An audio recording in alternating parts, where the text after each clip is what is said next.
أعوذ بالله من الشيطان الرجيم بسم الله الرحمن الرحيم والصلاة والسلام على رسول الله سيدنا ومولانا محمد وآله وصحبه ومن والاه السلام عليكم ورحمة الله وبركاته bokki ñoo ngi leen di nuyu di leen ziyaara di leen balu xaq te di leen bal xaq di leen ñaanal jàmm waaye itam di sàkku ci ngeen ñaanal nu ko nuy ñaanit borom bi tabaraka wa taala mu defal nu tawfiq bool nit defal ndimbal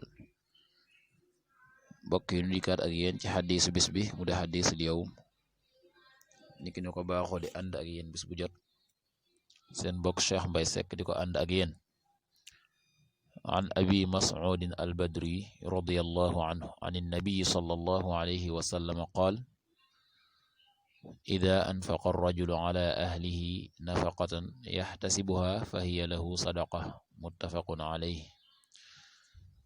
abu mas'ud al-badri yàlla na yàlla dolli ko ngërëm jëlee na ci yonent bi sallallahu alayhi wa sallama nee na yonent bi ne ida anfaqa ndeyam dundule na ar-rajulu waay ala ahlihi ci ay ñoñam mi ay waa këram nafaqatan ab dund yaxtasibuha dund boobu dana sàkku tiyaabam fa hiya kon moom sadaqatun sarax la lahu ñeel ko nee na yonent bi def ne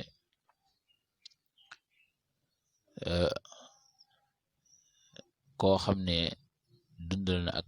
njabootam muy ay waa këram dépasse bu leen di jox di leen dundal loole bu ca yéene tiyaabo da cay am tiyaaboy sarax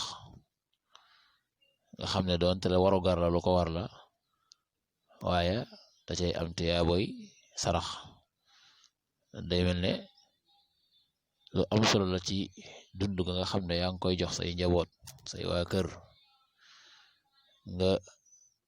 yéene wala ca sàkku tiyaabo boo ci yéene wala sàkku tiyaabo rek loolee dafay taxawaay sarax nga xam ne kon danga cay am tiyaaboy sarax ak doonte la waru gar la war la yàlla na yàlla defal tawfiq yàlla na yàlla defal ndimbal in uridu al islaha mastata'tu ma tawfiqi illa billah wassalaamu alaykum wa rahmatullahi wa barakatuh